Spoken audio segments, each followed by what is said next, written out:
I'm Vance again, PhD economist, and I worked in the Trump administration, the first administration, as chief economist for the Office of Management and Budget. And now I have my own business and ultimately just trying to let people prosper. That's my mantra. That's what I believe my calling is in life. Do you have any Bitcoin? I have some, yes. And I've been looking into it, reading it, and studying it. I don't have as much as I would like. From a policy economist standpoint, I think we should end the Fed. And I don't want a central bank. When you look what the Fed's done to the value of the dollar, it's down about, 98%. Since 1913, when it was created. Our country is going toward bankruptcy. America can't continue the way it's on today, and this is how Rome fell. Welcome to Sat Chats, the Bitcoin podcast where we chat about sats. Sats are the smallest part of a Bitcoin, the same way pennies are the smallest part of a dollar. With Sat Chats, we are building the world's biggest Bitcoin welcome center to serve as your gateway to generational wealth. So if you are brand new to Bitcoin, we want to chat about sats with you. Head to satchats.com to grab your slot in the studio today. I'm your host, Stuart Bitcoin Maxi, who wears prescription sunglasses to protect you and your loved ones from my Bitcoin laser eyes. And I'm your co-host, Chris, founder and CEO of Ithaca Hummus, resident Bitcoin smash buyer here at Sat Chats when my wife allows me to do that. Let's see, we're giving away 10 million sats. All you have to do is subscribe to our channel on YouTube. We are on the road to number 99. Kristen, my wife, she is going to come on the show and we are going to do our best to convince her to let me buy more Bitcoin. So let's get this interview done over here with my I've guy. got a really good feeling about this one. Let's see here. That would be number 94, Vance. So Vance, before we get started, help our satillionaires, help them understand who you are a little bit before we get started. Yeah. It's great to be with you. I'm Vance again, PhD economist. I live in Austin, Texas, or near Austin, Texas, in a place called Round Rock. And I worked in the Trump administration, the first administration, as chief economist for the Office of Management and Budget. Also did some work on state public policy with the Texas Public Policy Foundation for about a decade. I got my PhD in economics from Texas Tech University, Reckham. And now I have my own business, Gen Economic Consulting, that I started about 3 years ago, working on a lot of public policy issues across the country, including with staff economists with Americans for Tax Reform. We work a lot with Grover Norquist and others up there.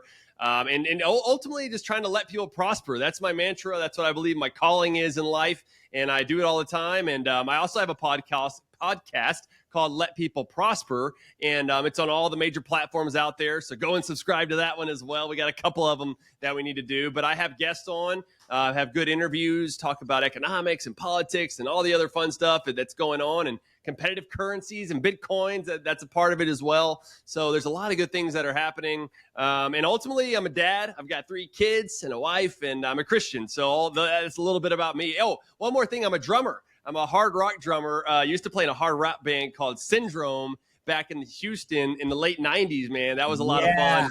Yes. So we could chat about that too. But that's a little bit about me. Oh, wow, man. That's amazing. Yeah. Syndrome. That sounds like a late 90s rock band. Hey, we had to be bad, right? So it wasn't SYN. It was SINDROME. Syndrome. Yeah. So do you have any old Bitcoin yourself? I have some, yes. Okay. And I've been looking into it, reading it, and studying it. I don't have as much as I would like. Maybe one day soon. Y'all were talking about your wives earlier. I think I need to get it over with her a little bit more. Maybe she'll watch this episode and she'll figure it out. Dude, if she's anything like my wife, if I sent her an episode of me, she'd be like, I'm not watching that. She'll delete it. She's like, I watch this stupid episode every single day of every single week. Yeah. I'm not watching that. I get this dang thing live. I'm like, all right. Yeah. So tell us your Bitcoin story then, Vance. I do want to hit some of that policy as part of the show, because I think you're the first proper political sphere individual that we've had on the show. Yeah. But tell us what your Bitcoin story is first. Could you actually tell us what you know about Bitcoin, what you think about Bitcoin? Like, I'm really just curious where you're at in terms of Bitcoin. Yeah. And it's something that I started off hesitant as well, right? Like, I'm like, it's just something else. It's a fad for a little while. So that some people are getting onto it. Some friends are getting into this and things of that nature. But the way that I see it is from a policy economist standpoint is that I think we should end the Fed. Like I'm a big against the Fed, and I don't want a central bank. I'm more of an Austrian school, Chicago school economist, and just a free market economist from that sense. And so I always think about competitive currencies.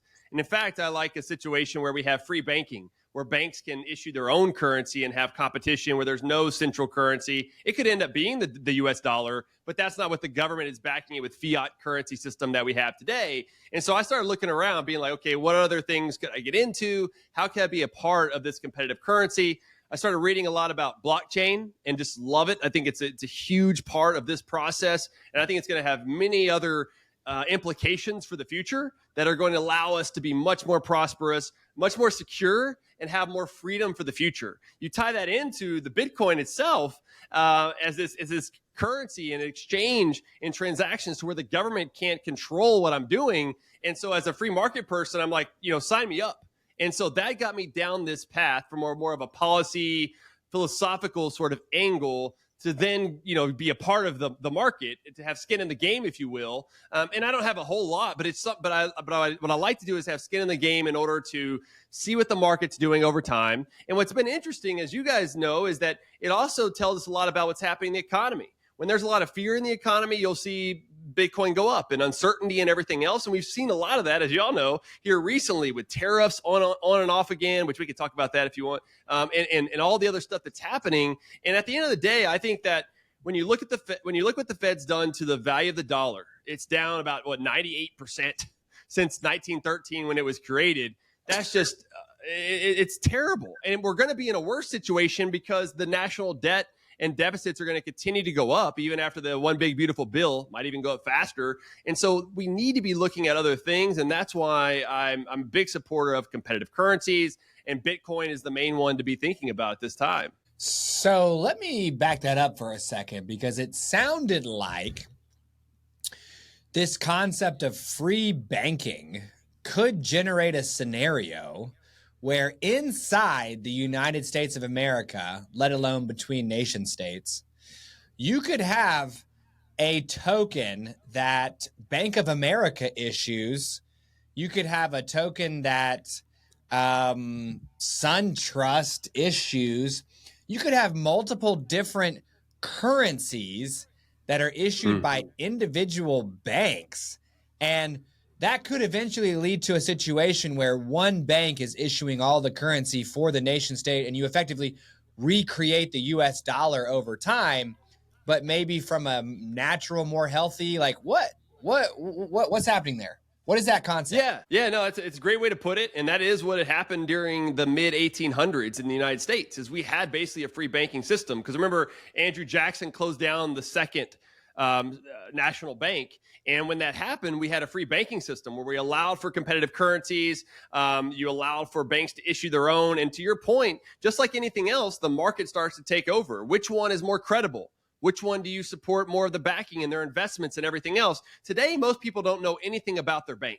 They just know that they have a deposit there. They don't look at their assets or anything else, because we got to what, $250,000 is FDIC backed. And then you have the banks is doing whatever else they're doing. So you're like, I don't really care. But if you have skin in the game, if you actually understand like what their currency means and what the value is, then those exchange rates that are happening across the economy tell you a lot more information than what we have today with the dollar, which continues to deplete in value. So they could be issuing their own coins if they want to. They could issue currencies. That's what happened back then, was they were issuing currency, right? And then you could have one that becomes dominant over time because it has the most value. Right. And I think that is what allows for us to have a more prosperous future than a dollar that's backed by a fiat currency system that the government can just manipulate along the way. And that's what I like, too, about having multiple currencies out there, is it's hard to control one market, one price. Gold standard, I think, was good. If we could go back to that and have everything the same, then sure. But there's still problems with the gold standard, because gold can also be manipulated by the amount that you can mine. And there's not an end date that this is going to be the total amount like it is with Bitcoin, which is a huge difference than what we see in any other currency.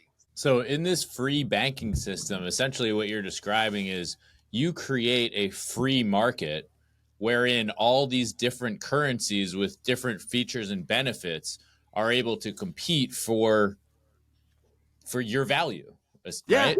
exactly. It sounds beautiful, right? And there's some good books out there too. There's Larry White. I don't know if you've heard of him, but he's a great economist, and he talks about this a lot with free banking. There's some other ones out there as well, but I think this is the kind of the North Star. In a lot of my work that I do as an economist and public policy, I'm always trying to figure out where's our North Star. You know, Milton Friedman was my favorite economist. He always had a way of telling us like where we need to be. Right now is good, but where do we need to be? And that's where I hope to keep pointing us towards. Because if we don't have that North Star, then we don't know where we're going. and I think that's a problem that we see too much throughout the economy and people's lives. So what is our North Star? So I think it's part of that free banking system, and it allows for as many currencies as possible to come in and exchange to allow for that value to best meet the supply and the demand in the marketplace, and that will allow us to be more prosperous. And I think a big part of that is going to be Bitcoin. You know what I mean? Like, I think that's going to be a huge part of this process. You know, a lot of times economists will think about, if you take an economics, the textbook definition is you have a currency is a medium of exchange, it's a store of value, and it's something that's a unit of account. But that makes some sense. But I'm not so sure that a currency should necessarily have store of value. What you really care about is that medium of exchange. Am I going to hold you credible for paying me in that currency or not? Yes, I could put it in a mattress and have some money for the long run if I want, but usually you're going to put that to productive activities versus just sitting on the sidelines. So if it's a medium of exchange, that's really where you start to have these currencies. And I think that comes from a free banking system. I want to put something out there because I think that as you learn more about Bitcoin, and I'm assuming that you're at a certain level of knowledge with Bitcoin, and maybe you're beyond what I'm assuming, but I think that as you learn more about Bitcoin, you might realize that we're not going back to a free banking system that requires, because Bitcoin quantum leaps right over that to a place where you don't need the banks anymore. Yeah. Like, what good is a bank when we have peer-to-peer electronic cash? What do you need the bank for? I guess is really a question that I would have for you, and maybe you could educate me. Yeah, I mean, it's a good question. I guess from in that sort of system, who would give out the loans? Would you just give loans off of the backed by Bitcoin? And you could do it that way, but there may be a bank that it may look different than what it does today. It probably would look different. But instead of it being backed by the dollar or something, you would need banking system to issue the debt and give out car loans and stuff like that, maybe. Mm-hmm, mm-hmm. Okay. Yeah. That's one noodle to chew on there, because if Bitcoin is everywhere and simply is the world's money, hyper Bitcoinization, everyone earns in Bitcoin, they save in Bitcoin, they spend in Bitcoin. Chris and I the other day were trying to figure out what that would mean for loans, because you would need to, I mean, I guess technically you could maybe loan someone the actual Bitcoin itself to start spending as if you were actually lending them for real dollars. I think in today's world, most loans are made up out of thin air through fractional reserve banking and other, quote unquote, financial instruments, as they're called. But if Bitcoin is the only money and you either have it or you do not, then a loan would involve giving someone your actual Bitcoin and maybe putting some legal recourse into effect if they don't return it to you somehow. Or maybe we live in a world where if you ain't got the money, you ain't got the money. And you need to find a way to add value to the marketplace to earn enough Bitcoin to do the thing you want to do. You know, my great granddad out in Texas, he built his home himself a little at a time when he had enough money to buy some more material. You know, he didn't build it overnight. He built it on a cash basis as it came into his life. So I really don't know.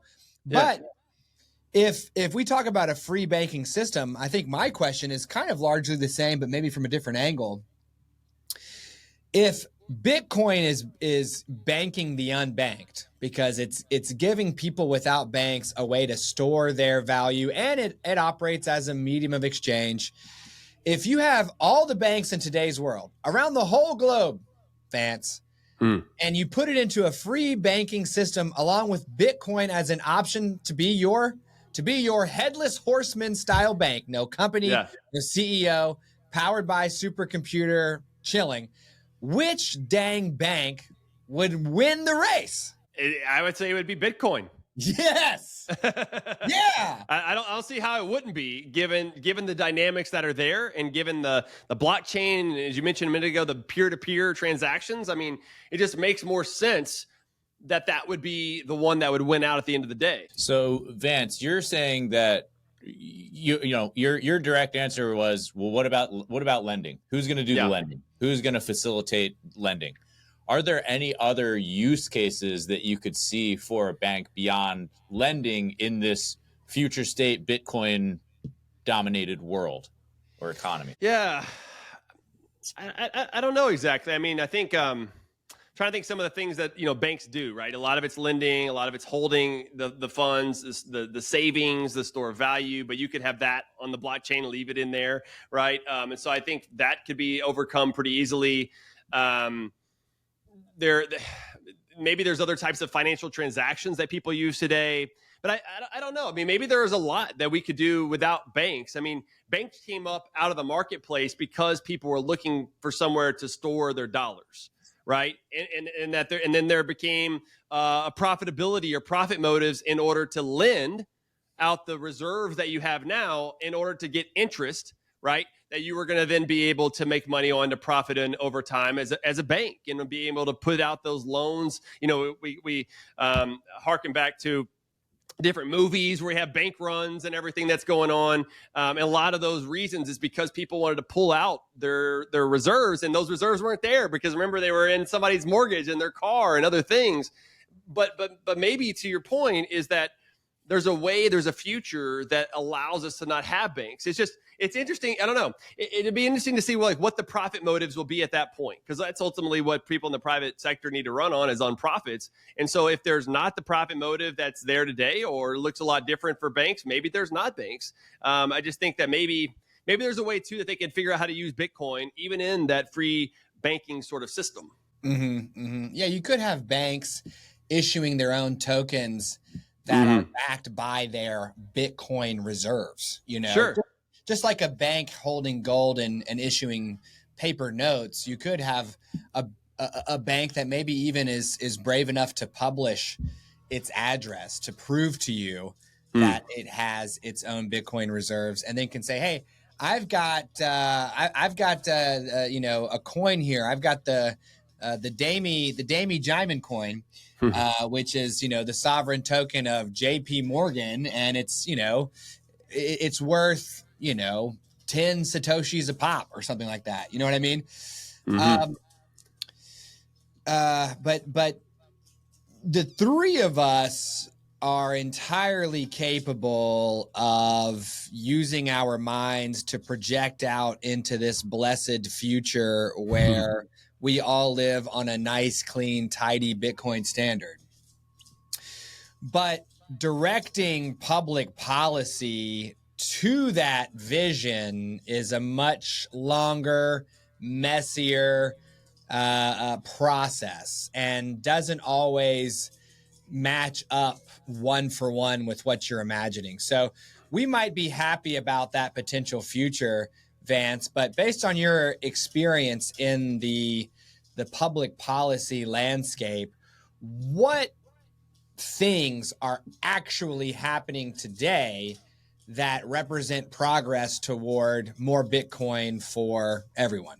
Yeah, it's a good question. One thing that's been interesting in the States is that the states in Texas, they passed a bill this year that allows for gold and silver to be legal tender in Texas, which means that you could potentially pay gold, if you have gold, to pay for your your property taxes, to pay for other taxes to the state and things of that nature. So and there's also a gold bullion depository in Texas that's allowing for maybe that to be a gold standard in Texas if that's what they wanted to choose.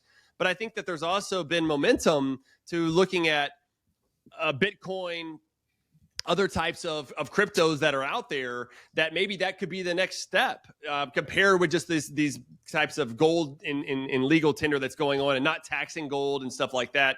I think at the federal level, it's probably a little bit further off. Unfortunately, we've seen some things that have maybe headed in the right direction, but it seems like we're a ways off because there's a lot of rent sinking that's going on. There's a lot of interest that to keep the current system that we have today, including the banks, the way at least it's formulated today. There's a lot of people who want to keep this system. There's also a lot of people who like the fiat currency system. If we have a gold-backed dollar or Bitcoin and something like that, it's going to be much more difficult for Congress to run massive deficits every year, right? Because they can't just print more money. They can't just inflate the debt away and things of that nature. So there's a lot of pushback because of this growing attempt to grow government. And so to me, looking at policy and economics, those are sort of the hindrances that I see is really the interest groups and the lobbying that will go against it because people want to keep the current system that they know. So you had a rock band in the late 90s called Syndrome. You must belong to the same generation I do. Do you ever remember something called the Game Genie for Nintendo? Yes. So you would take the cartridge. Normally you would slip the cartridge into the Nintendo, click it into place, close the lid. But with the Game Genie, you would almost plug the game into the Game Genie, and then you would shove the whole thing into the Nintendo, and you couldn't even close the flap anymore. You were almost like hacking your way into the Nintendo with this piece of hardware called the Game Genie. And my brother and I, like Ninja Gaiden, for example, was just too dang hard to beat. It was impossible. So we would click it into the Game Genie, into the Nintendo, and at the opening screen, we'd say, well, we want to give ourselves 99 lives before we've even started the game. We want 99 lives, so we have a better chance of beating this game. We still never beat it. It's literally just way too hard. Yeah. It sounds like what you're telling me is that the pace at the federal level, where we're asking politicians and these special interest groups to knock off the money printing, to knock off the deficit, etc., where they can simply just do whatever they want and print money. We're saying, look, can you get the Game Genie out and just play Ninja Gaiden on Ninja Gaiden's terms? And like, why would you ever want to do that? Do you think any politician now, 10 years from now, a century from now, when they grab hold of that power and it's fueled by endless fiat, do you think a single one of them is going to voluntarily say, you know what? I'd like to limit my power? It's unlikely. It's unlikely. You need some really principled folks up there. I mean, the only ones that I could see maybe getting aboard that are in there right now would be Senator Rand Paul, or maybe Thomas Massey, someone like that. I could see my friend Chip Roy from Texas maybe getting on board, as well. But it's tough, man. To your point, I mean, that it's tough to go against the grain, go against what is already being done and what has been done for a century now with the Federal Reserve in place and everything else. And this is what the globe does, what all the other countries are doing. At the same time, I really do believe that we're in a fiscal crisis now. Like people are saying, oh, it's going to come. But I think we're in an overspending crisis now. When you're running $2 trillion a year in deficits and we're not technically in a recession, that's just nonsense. Before COVID, we were even at $450 billion whenever I was at the Trump administration. And I thought that was too much then. Now it's $2 trillion a year. And even with the one big, beautiful bill, we're expecting to have at least $2 trillion a year in deficits over time. There was $1.5 trillion in quote unquote savings or cuts according to DC, but that just means you're spending less than what you otherwise would. Spending still keeps going up. And so this problem is not going to go away. And so what we're seeing is higher interest rates than we otherwise would have right now. We're seeing mortgage rates continue to go up. This is a direct reflection of what's been happening by the Fed and will continue to. And what Congress is doing is giving them fuel to the fire to make things worse. So I can't tell you what politicians are going to do in the future, but I can tell you that they will have to do something. And unfortunately, what was it? Rahm Emanuel, I don't know if he was the one that popularized it, but don't let a crisis go to waste. I think the crisis is going to get here sooner than we think, and it will. And then they're going to have to do something. Why not have a discussion too about changing up the economic incentives in the economy through a Bitcoin, right? And having that as the currency, something else that's going to really allow for us to have as much stability in our economy and sustainability in our economy. And I think that is what's going to push them to do this. It may not be that they want to do it voluntarily. I don't think they will, to be honest They're with going you. to need to be forced. Yeah, they're going to be forced to do it. Can you think of any argument for inflation? What is inflation good for? Well, there's an argument that says that if prices go up, that businesses will profit and then they'll hire more workers, right? I don't buy it, but that was what's the Phillips curve. That's what the Phillips curve was back in the 1970s. And we saw and this is Keynesian economics and all this other crap, where they said, spend more, increase demand, and we're going to get more economic growth, blah, blah, blah, blah. Well, that didn't work. We had higher inflation and higher unemployment at the same time, which shouldn't work. And that's why Milton Friedman won the Nobel Prize, because he said the Phillips curve is useless. It doesn't work. In fact, it's harmful. And so inflation, it could be positive in the sense that if it's made up in the economy, but the problem here is that inflation is the general level of prices going up. So one price can go up versus another, and that's relative prices. That happens all the time in markets, right? Just between supply and demand. The problem is when the Fed puts more money in circulation compared to the goods and services, too much money chasing too few goods, and that's where you get general level of prices going up. I don't see anything good with that sort of inflation really at all, in my view. In fact, I think we should be having deflation. Many economists are scared of deflation, but we need deflation. We're already propped up. The economy is overinflated. We need prices to come down, and it pisses me off that they don't want it to because of bad economics. What they find is that back in the Great Depression, prices went down because the Federal Reserve cut the money supply tremendously, and they should not have. Or at least not as fast as they did. And then prices went down, and there's what's called this downward spiral.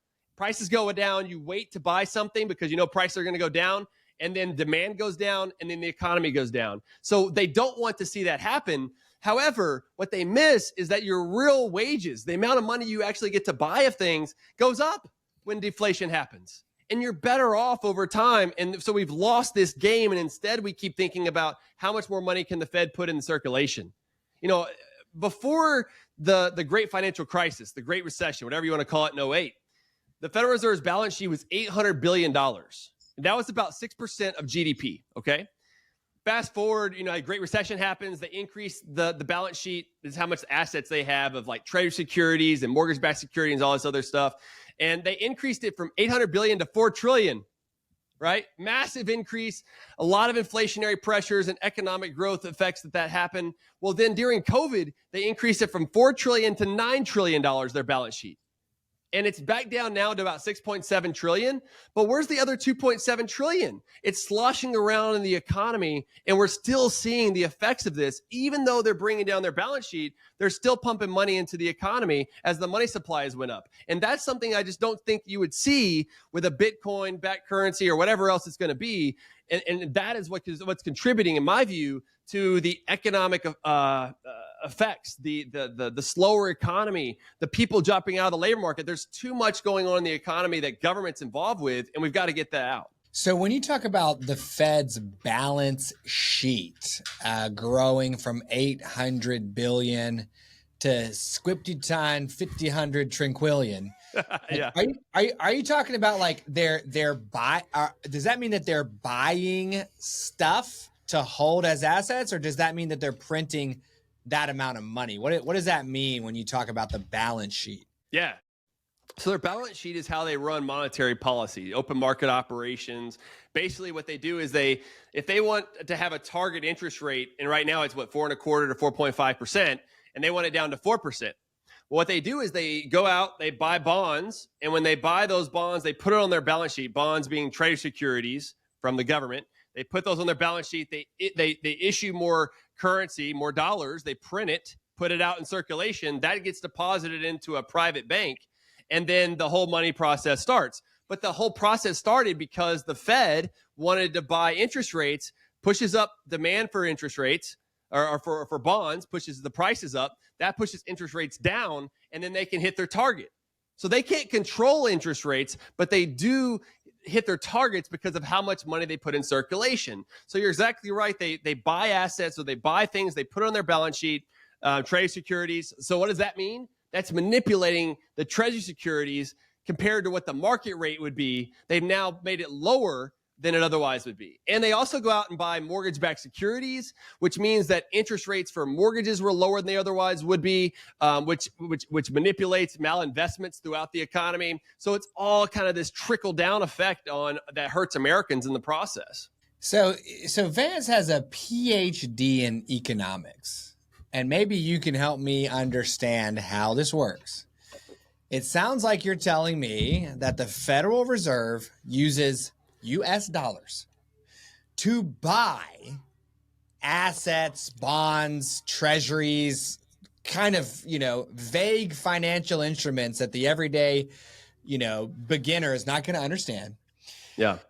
Buying these vague financial instruments with US dollars somehow allows them to print US dollars, and then the US dollars go into banks, and the banks take those US dollars and they use fractional reserve banking to create even more US dollars to loan out to people without giving the original. How is this working? This sounds like a bumblebee flying just because it doesn't know it's too fat. Yeah. Well, the only correction would be that they don't use dollars to buy it. They have to print more dollars to buy it. So wow. It's even worse. They print the dollars. I was going to ask, which comes first? So first they print the dollars. Yes. Then they buy stuff with the newly printed dollars. Which allows them to issue the dollars against what they've just bought? What? Where are we? That is a whirling maelstrom of nonsense. It's bad. Yes. It's terrible. And it's been going on this way now for a century. Because those folks in DC are just so, I don't know, dependent, addicted. Addicted might be a better word. Status quo. Like, how do you get off of that? This is what we do and how we do it, especially when it's like an entire government. Yeah. Addicted is what Vance says. Yeah, addicted. It's like someone eating junk food 3 times a day, and each time they get too heavy, they just liposuction that sucker away, and then they continue eating as they were. At no point do they hop over to a regimen of balanced meals. It's insane. It makes me furious. It makes me want to take this $50 bill and throw it right out the window. The front of my head hurts the same way it does after a heavy lift. Yeah. Because I'm trying to understand how that could possibly actually work. Because with gold, with silver, with Bitcoin, either you have that or you do not have that. Mm-hmm. But there isn't this intermediary step where you have some but not all, but you give yourself credit for having the entire thing, or you flip it around. Maybe it's insane. Yeah. It's insane. And one thing about this was whenever the Fed was created, right, in 1913, the Federal Reserve Act, the way that it came about was the Aldrich Commission, and after the banking panic of 1907, we basically had a small depression in the late aughts there in 1907. But the Aldrich Commission came together and they said, you know what we need? We need a central bank that is a lender of last resort that can help us to make sure that banks don't all start failing during these periods of time. And so when the Fed was created in 1913, I don't think it was ever created to be what it is today, but it's like most government things. It starts like this small and then it keeps growing its tentacles. And that's what ended up happening, because in the beginning, maybe you could argue that I wouldn't say this because I like a free market. I want banks that don't do a good job to fail. I don't want them to be bailed out. I don't want a lender for last resort. I want the marketplace to work. But let's just take that for granted that was a good thing. There was no reason for them to expand the way they have over time. And contributing to more monetary policy and open market rate operations like we talked about, that happened, that evolved over time to get to the problem that we are in today. And that's like most government issues. And that's why I think that we need a more market-based system. A full market would be ideal to me with Bitcoin and others like we talked about earlier. But the government shouldn't be involved. If anything, the government maybe could be involved by upholding contracts, right? I mean, it goes back to my more libertarian, classical liberal view. Like I believe in national defense, a justice system, and maybe a few public goods. That's it. Instead of having a $7 trillion government spending federal budget, I could probably get you down to $1 trillion quickly. But there's too many vested interests to cut that. Just like on the monetary side, there's too many vested interests to fund all this nonsense that they're funding today. Dude, forget Elon. Your boy number 94 Vance can get you from 7 trill down to 1 trill. But come on. But in theory. Yeah. So for anybody who is listening to this or watching this on YouTube, subscribe. But also, would it be fair to say if this is making you as furious as it makes me to hear, go out and get some Bitcoin. Go out and support some alternative form of currency that is not the US dollar. Because every time you buy and sell in US dollars, you are voting with your dollars. You're supporting and you're engaging in this system that's broken. Ooh. Yep. Ooh. Yep. That's a great way to put it. Advise that to them. Get some Bitcoin. Yeah. I mean, I think that's a great point. I mean, you vote with your feet. And economics incentives matter, right? And so if you don't like where you're at, you move. Your purposeful behavior. And so if you want to change up the system, you should put your money where your mouth is and go in that direction. And so I think if that is the path for Bitcoin, then why not? I think more people should be getting on board with allowing for these others. And you know what it also does? Not only does it indicate where you want to be, but it indicates where you don't want the country to be. Our country is going toward bankruptcy. America can't continue the way it's on today. And this is how Rome fell. Rome fell because of they isolated themselves more. There was lack of trade. There was more internal looking in their economy. And then they stopped caring about the rest of the world. And then they got defeated. And what I'm worried about is I don't want to go to wars and stuff like that at all. But what I think if we're going to kill ourselves is through our economy. And through the fiat currency system that we have today is continuing to be a plague on our economy that's crushing it. And until we can get to something else with Bitcoin, right? I think that would be a great way to go. We could be in a much better situation for our country and for individuals and have more freedom. Why would we want, when Biden was in there, they talked about if you had $600 or more transaction, they're going to follow you around and everything. Like that's just Big Brother. Yeah. That's not America. That's not the freedom that we want. And I think having more of that will also be a big head start for allowing us to have more prosperity. All right. I got to selfishly ask one more question. Let's do it. Give us your hot take on Elon Musk's America Party. Man, I'm excited about it. I'm excited about it. Like I think that it's time for other third parties to come in. I would hope that maybe the Libertarian Party would have done a better job, but they haven't been able to do it. So why not have other parties out there? I think in my view, right, is that, and I worked in the Trump administration, okay, the GOP has kind of lost sight of where it was and where the base is of conservative principles. There's too much on the NatCon direction, trade protectionism, all this stuff that is leading us in the wrong direction because what it feels like to me is that they just want the right people in charge and that they can make the decisions that are going to be best for the country. But Hayek taught us that we have a knowledge problem. One person or a few people cannot know as much as the marketplace. And so if we can get more to that, if that's what Elon Musk wants to do with the America Party, then let's go. Because otherwise, I think it's going to be an uphill battle to restore what I think are the strong fundamentals that the GOP had in it for so long on policy. It steered off too much in the wrong direction in many ways. There are some good things like the tax cuts, I think were good. The deregulation, I think, is good. But the spending, we keep spending more than ever.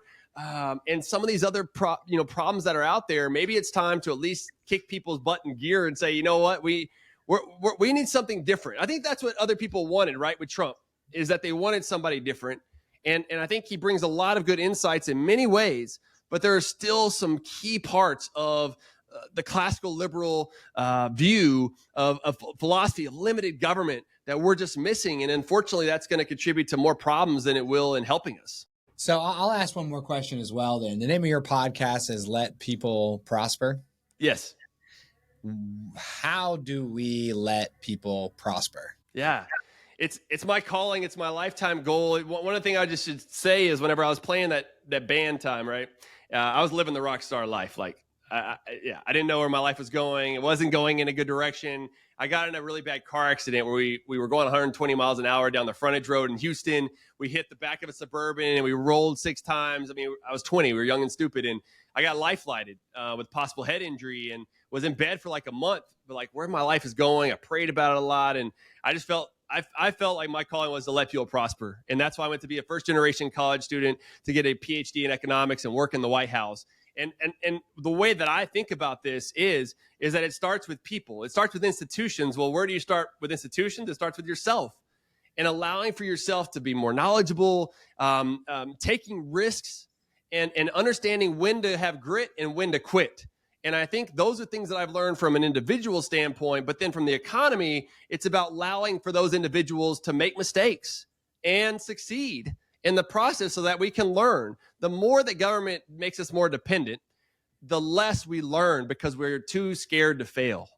And I think failure, I don't know about you guys, but I failed a lot and I fail every day and I will continue to fail, but that's how I learn. And so my Let People Prosper is more not only about the economics, but also about individual and how it's prosperity, not in just material terms, but spiritually, psychologically, emotionally. I mean, it's a broad spectrum of things. And if you bring those things together, I think that we have a much better opportunity by getting government out of the way and that we can let people prosper. So we could not possibly fit everything there is to chat about into a single chat about sats. So we ask each of our guests if they would be willing to come back on in 9 months to give us an update on their Bitcoin baby. Will you come back on? Yes. Yeah. It's a great discussion. Let's go. And I can't wait to take the, put my dipstick into the oil of your public policy 9 months from now to family friendly. Jesus.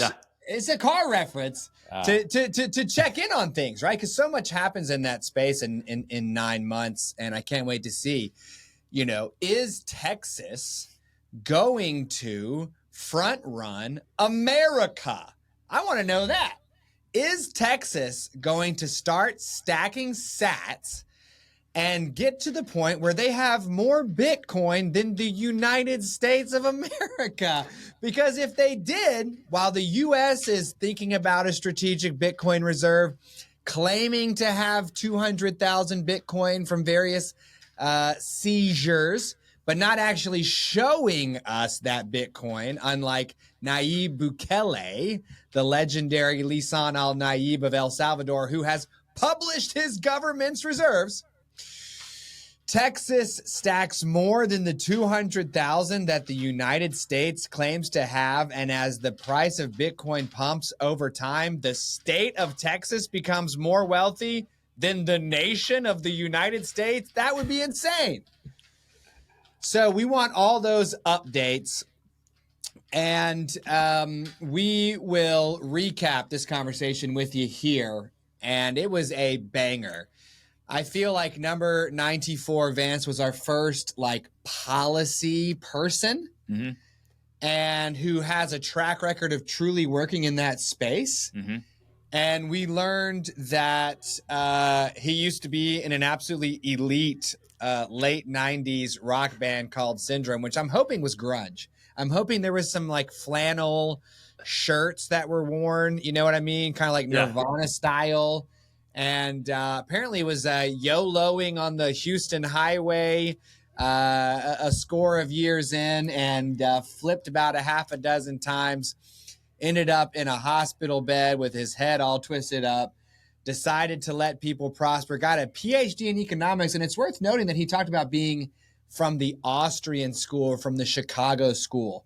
I think a lot of our beginners in the audience don't know the difference between a Keynesian and a Chicago or an Austrian. But effectively, for all you Satillionaires, when we didn't spend any time on that, Keynesian economics says just go ahead and print some dollars and then buy some assets and then issue some dollars and then put it in banks and then fraction over there. And the Austrian, the Chicago says, hey, man, this is a yes or no question. Do you have the funds? Truly, yes or no. If you don't have them, then you can't buy it, dude. No soup for you, dude. So you spent some time in the Trump administration. You've been working in the policy space to help create a freer market, one where like banks could go back to a mid-19th century style issuance of their own token. And you grow to understand which banks are good, which banks are not. And if a bank fails, bye, Felicia, your bank's gone. You messed up, okay? Ain't no safety nets here. And he said in the Fed, PhD economics said in the Fed, whoa. Yeah. He said if Bitcoin competed in the free banking system, Bitcoin would win because Bitcoin's the best bank, baby. Can't stop Bitcoin. So let's take a little brain break here. All right, Vance. So our founding sponsor here at Sat Chats is Ithaca Hummus. We've got the lemon dill flavor, which you can proudly support at HEB down there in Texas. Smell you later. Smells like victory here. Mm-hmm. Love it. Love it. Yum. That's a really, really good batch. Whew. Lemon dill on those Wassa crackers. Yeah, Nice. where's number Delicious. 49, Daniel from Denmark? We're ripping his little Wassa wafers, aren't we? Yeah, so good. So tasty. Love that dill flavor. And now my palate's really reading pickle. Oh, yeah. That pickle action is coming through. So Ithaca Hummus, buy the dip. All right, Vance. So we appreciate you being here. Now we really appreciate you coming on down to the cast. Yeah, it was great. We got lots of hot takes.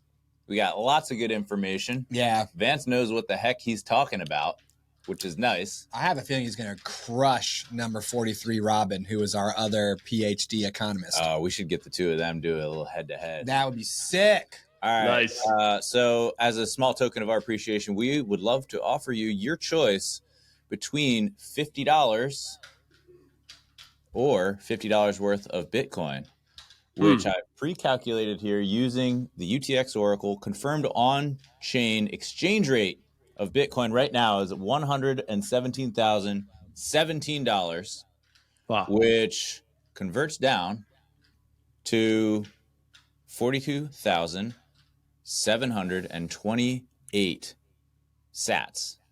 Or $50. Sats. Sats. The Bitcoin. Yeah. Great. Yes. Damn. Yes. Dude, Vance, thank you for stacking the sats.